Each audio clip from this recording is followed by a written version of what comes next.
Praise the Lord. आप सबको जय मसीह की। परमेश्वर की हुजूरी में आप सभी का स्वागत है।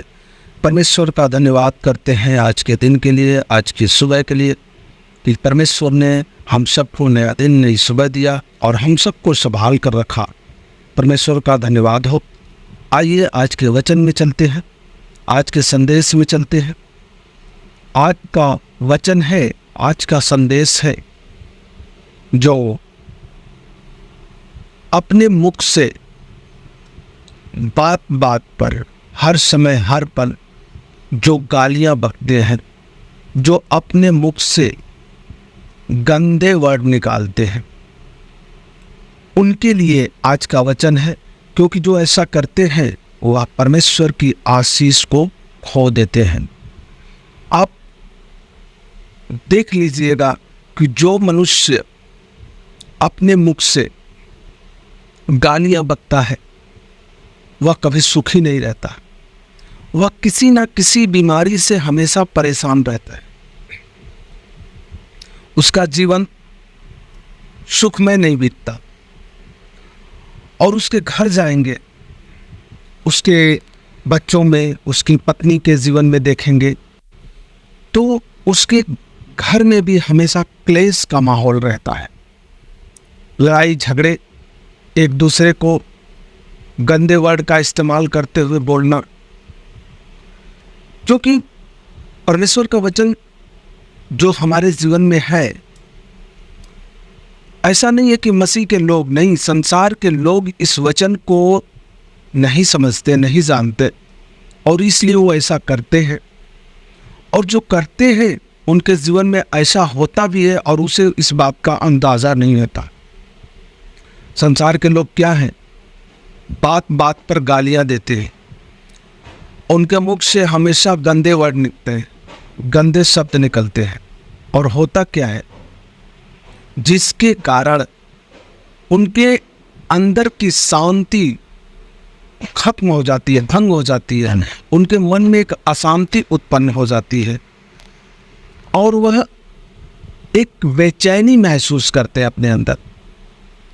यदि उनसे कोई प्रेम से बोले तो भी उनके अंदर से कड़वाहट भरी बातें निकलती हैं। क्यों? क्योंकि वो अपने अंदर की शांति खो देती हैं। परमेश्वर का वचन कहता है, इफिसियों की पत्री 4 अध्याय का 29 वचन, जिसमें लिखा है, कोई गंदी बात तुम्हारे मुंह से न निकले, पर आवश्यकता के अनुसार वही निकले जो उन्नति के लिए उत्तम हो, ताकि उससे सुनने वालों पर अनुग्रह हो। परमेश्वर यहाँ क्या कहता है कि हमारे मुख से जो बातें निकलती हैं, जो वर्ड निकलते हैं, जो वचन निकलते हैं, वो गंदे नहीं बल्कि अच्छी बातें, उत्तम बातें, जिसे सुनकर सामने वाले के मन में क्या हो, एक शांति। क्रोधित मनुष्य क्रोध में अगर आपके पास आता हो, आप ऐसे शब्दों का चुनाव करके ऐसे शब्द उसके सामने बोले, उसका क्रोध शांत हो जाए और वह नम्रता से, प्रेम से आपसे बातें करें। एक ऐसा करने से क्या होता है, अनुग्रह हुआ। आप ऐसे मीठी बातें बोले कि उसके ऊपर अनुग्रह होगा, उसका क्रोध क्या हुआ, शांत हो गया। जो आपसे किसी बात से लड़ाई झगड़ने करने के लिए आया था, उस पूरा मूड बनाकर आया था, मन विचार बनाकर आया था कि चलता हूँ आज उससे यह बात बोलूँगा, और क्रोध में आता है। लेकिन यदि आपकी बातों में सरलता और स्वभाव में मीठापन हो, तो आप का जब वो सामना करता है तो वह अपना क्रोध भूल जाता है और आपसे सिधाई से पेश आता है। क्या हुआ? उसके क्रोध पर आपकी बातों का अनुग्रह हो गया, उसका क्रोध शांत हो गया। ऐसा नहीं है कि उसका क्रोध हमेशा के लिए उसके जीवन से निकल गया।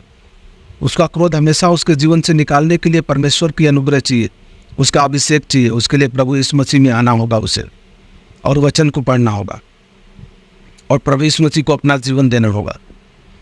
लेकिन आपकी बातों से क्या होता है, उसके अंदर का क्रोध शांत हो जाता है।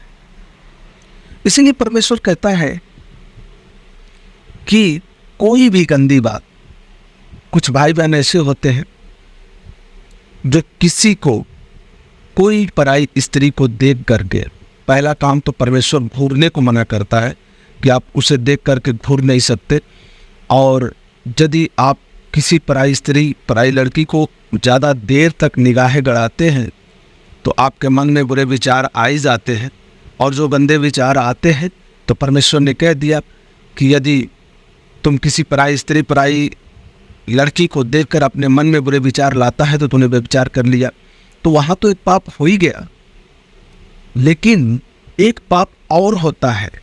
उस औरत को देखकर आप जो अपने मुख से कमेंट करते हो, जो बातें बोलते हो, जो अपशब्द बोलते हो, जो गंदी बातें बोलते हो, क्या आपको पता है जिस औरत, जिस लड़की के बारे में जो वर्ड का इस्तेमाल आप करते हो, वही वर्ड क्या अपनी बहन पर इस्तेमाल कर सकते हो? नहीं कर सकते,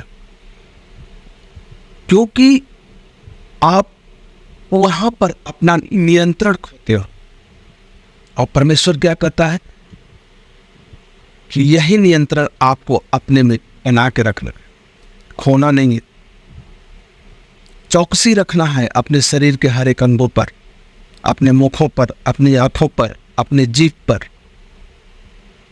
ताकि हम परमेश्वर के राज्य में कभी भी ऐसी बातें न बोल सकें जिसके लिए हम दंड के भागीदार बने। परमेश्वर हमें इस वचन के द्वारा सावधान करता है कि हम अपने मुख से कभी कोई गंदी बातें न बोलें, चाहे वह किसी भी प्रकार के हो।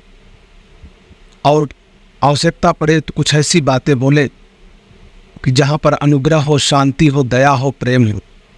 आपकी बातों को सुनकर लोगों के मन के अंदर शांति आ जाए, दया आ जाए, प्रेम आ जाए, ऐसी बातों को बोले। ऐसी बातें न बोले कि बोल दे वहाँ लड़ाई झगड़े शुरू हो जाए।